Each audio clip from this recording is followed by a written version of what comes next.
नमस्कार। TVN TV की बड़ी खबरों में आपका स्वागत है। मैं हूं आपके साथ नेहा। आज इस बुलेटिन में हम जानेंगे पाक में मुनीर को ट्रंप के पीछे क्यों झेलना पड़ रहा है विरोध। बात होगी अमेरिकी हमलों के बाद 7वें आसमान पर पहुंचे खामेनेई के गुस्से की। बात करेंगे धर्मशाला से मैक्लोडगंज जाने वाले मार्ग पर आ रही दरारों की, लुधियाना वेस्ट उपचुनाव के नतीजों की और बुलेटिन के आखिर में देखेंगे आंध्र प्रदेश के डिप्टी सीएम पवन कल्याण ने फर्जी सेक्युलरों को कैसे दिखाया आईना। लेकिन इन सभी खबरों से पहले एक नजर आज की कुछ हेडलाइंस पर। स्वास्थ्य मंत्री मंगल पांडे के आवास के घेराव के दौरान बवाल, जनसुराज के कार्यकर्ताओं और पुलिस के बीच हुई हाथापाई। दिल्ली में एंट्री को तैयार मानसून, टूटेगा 12 साल का पुराना रिकॉर्ड। आज भी भारी बारिश, तूफान का अलर्ट जारी। महाराष्ट्र के पूर्व एमएलए ने औरंगजेब को बताया पवित्र व्यक्ति, बोले राजनीति के लिए किया जा रहा है बदनाम। उत्तराखंड के पंचायत चुनावों पर एक बार फिर लगी रोक, हाईकोर्ट ने लिया बड़ा फैसला। संजय लाखे पाटिल ने उद्धव ठाकरे की पार्टी छोड़ी, संजय राउत पर भी लगाए कई गंभीर आरोप। झांसी के वंदे भारत में बीजेपी विधायक के समर्थकों ने यात्री को लात घूंसों से पीटा, वीडियो आया सामने। यूपी के औरैया में नशीले पदार्थ की तस्करी का हुआ भंडाफोड़, 50 लाख का गांजा हुआ जब्त। पश्चिम बंगाल में विधानसभा के मौजूदा सत्र से सस्पेंड किए गए बीजेपी के 4 विधायक। झारखंड में उद्घाटन से पहले ढह गया 6 करोड़ का पुल, पहली बारिश में खुल गई भ्रष्ट निर्माण की पोल। छत्तीसगढ़ के बीजापुर में सुरक्षा बलों को मिली बड़ी कामयाबी, 2 नेताओं समेत 7 नक्सलियों को किया ढेर।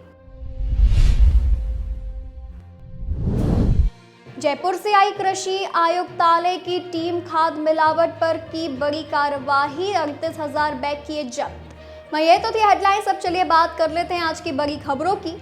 पाकिस्तान की सरकार को इस वक्त भारी फजीहत का सामना करना पड़ रहा है। शुक्रवार को पाकिस्तान ने कहा था कि भारत पाकिस्तान संघर्ष के दौरान शांति स्थापना के लिए अमेरिकी राष्ट्रपति डोनाल्ड ट्रंप की कोशिशों के लिए उन्हें नोबेल पुरस्कार के लिए नामित करेगा। लेकिन अब इसके अगले ही दिन अमेरिका ने ईरान के 3 परमाणु ठिकानों पर हमला कर दिया।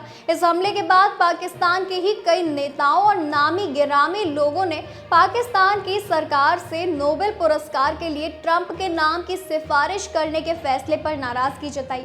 पाकिस्तान के उप प्रधानमंत्री एवं विदेश मंत्री इशाक डार की तरफ से हस्ताक्षर किया हुआ अनुशंसा पत्र पहले ही नॉर्वे में नोबेल शांति पुरस्कार समिति को भेजा जा चुका है।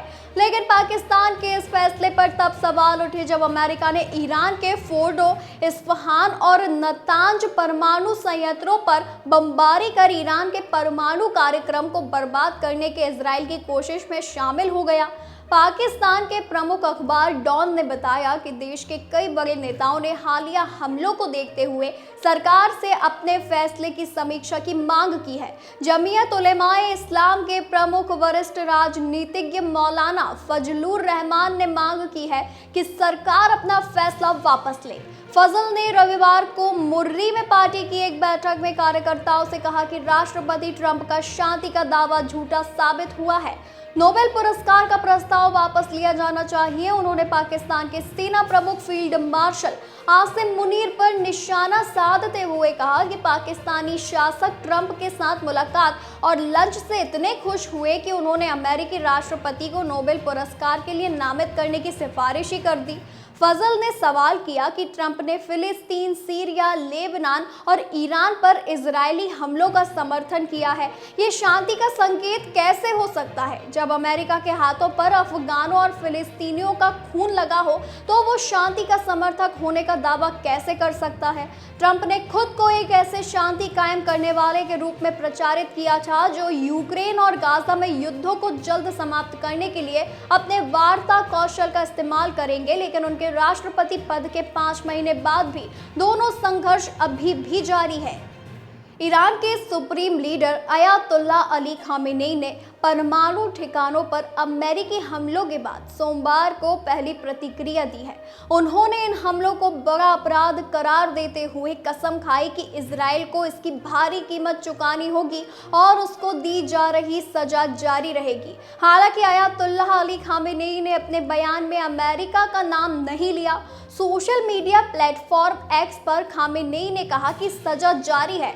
यहूदी दुश्मन ने बहुत बड़ी गलती की है, एक बड़ा जुर्म किया है, उसे सजा मिलनी चाहिए और मिल रही है। अभी इस वक्त ही सजा दी जा रही है। अमेरिका ने रविवार को ईरान के 3 परमाणु ठिकानों पर गोलीबारी कर दी, जिस पर खामेनेई ने पहली बार कुछ कहा है।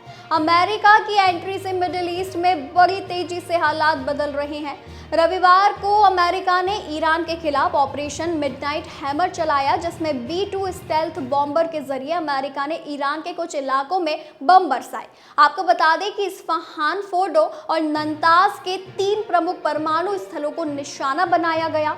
ईरान की सरकारी रिपोर्ट के अनुसार रविवार देर रात इस्फहान प्रांत में इजराइल के ड्रोन हमले में एक एम्बुलेंस को निशाना बनाया गया, जिसमें 3 लोग मारे गए। नजाफाबाद काउंटी के गवर्नर हमीद रेजा मोहम्मदी शेफारकी ने बताया कि ये एम्बुलेंस एक मरीज को लेकर जा रही थी। हमले में ड्राइवर, मरीज और उसके साथ मौजूद व्यक्ति की जान चली गई। रविवार को इजरायली प्रधानमंत्री बेंजामिन नेतन्याहू ने भी कहा कि इजराइल अपने अभियान को आगे बढ़ाएगा। उन्होंने कहा कि ईरान और गाजा दोनों में पूरी ताकत से इजराइल अपना काम करना जारी रखेगा। नेतन्याहू ने कहा कि हम अपने लक्ष्य हासिल करने से पहले एक ऐतिहासिक अभियान को नहीं रोकेंगे। करीब 10 दिन से ज्यादा इजराइल और ईरान युद्ध के मैदान में है। 13 जून को ईरान में परमाणु और सैन्य स्थलों समेत कई ठिकानों पर इजरायली हमले हुए, जिनमें कई वरिष्ठ कमांडर और परमाणु वैज्ञानिक मारे गए।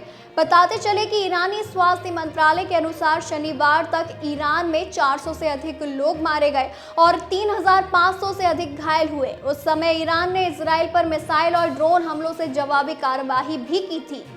उत्तराखंड के चमोली जिले का जोशीमठ साल 2023 में खूब चर्चा में रहा। यहाँ भूत धसाव और घरों में पड़ी दरारों ने सरकार से लेकर प्रशासन तक की नींदें उड़ा दी थी। नतीजतन लोगों को घरों से निकालकर सुरक्षित स्थानों पर पहुंचाना पड़ा था।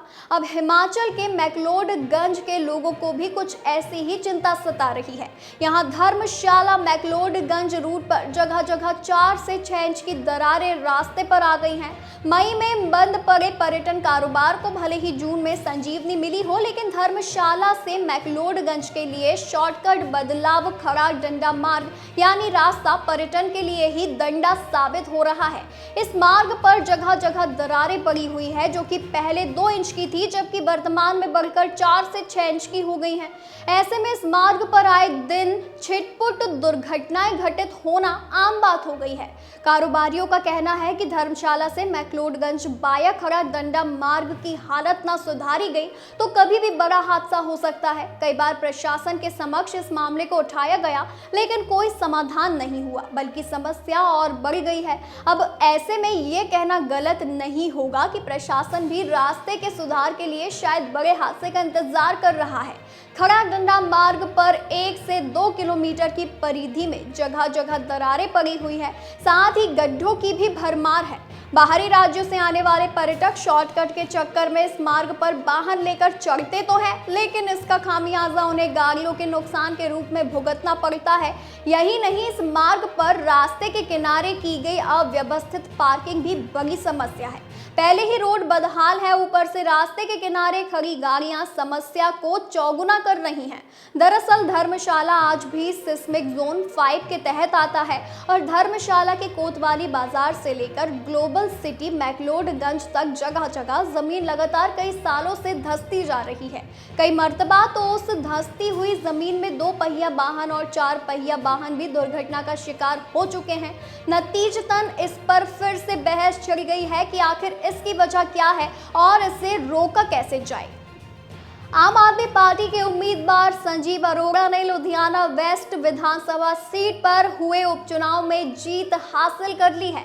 संजीव अरोड़ा ने अपने सबसे करीबी प्रतिद्वंदी कांग्रेस के भारत भूषण आशु को 10,337 वोटों से हरा दिया है। हालांकि संजीव अरोड़ा ने कुल बढ़त बनाई हुई है, लेकिन गिनती के चौथे, पांचवें और छठे राउंड में कांग्रेस उम्मीदवार आशु को बढ़त मिली थी, तो वहीं बीजेपी के उम्मीदवार जीवन गुप्ता भी रेस में मजबूत दावेदारी करते दिखे और एक वक्त पर आशु से आगे निकल गए थे, लेकिन अब वे तीसरे स्थान पर खिसक चुके हैं। बता दें कि गुप्ता को अब तक 15,811 वोट मिले हैं। शिरोमणि अकाली दल के प्रत्याशी परूपकार सिंह घुम्मन 6,352 वोटों के साथ चौथे स्थान पर हैं।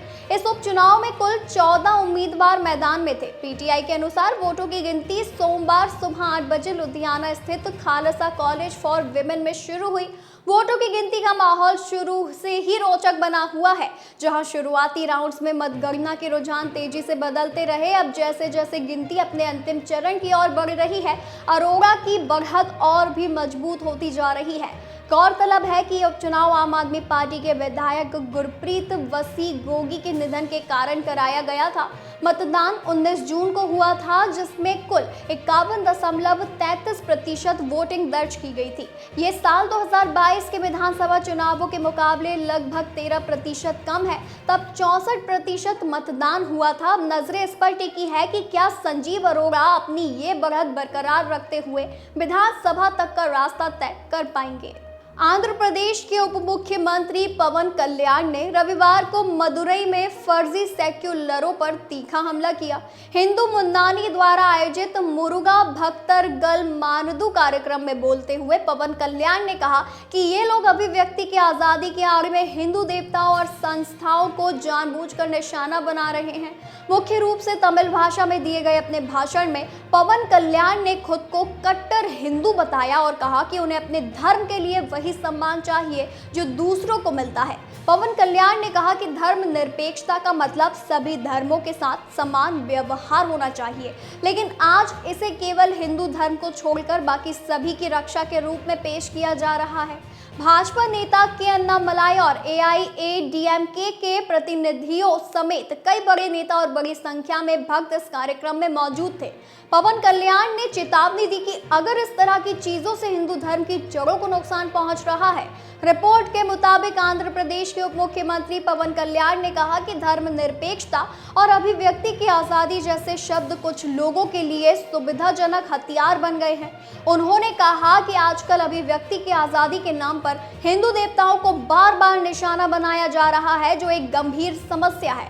उन्होंने चेतावनी दी कि अगर ये चलन नहीं रुका तो हमारे धर्म और आस्था को बचा पाना मुश्किल हो जाएगा। पवन कल्याण ने यह भी साफ किया कि वह कट्टरपंथी नहीं है, बल्कि एक प्रतिबद्ध हिंदू है। उन्होंने कहा कि वह ईसाई और इस्लाम धर्म का भी सम्मान करते हैं और बस यही चाहते हैं कि उनके विश्वास का भी सम्मान किया जाए।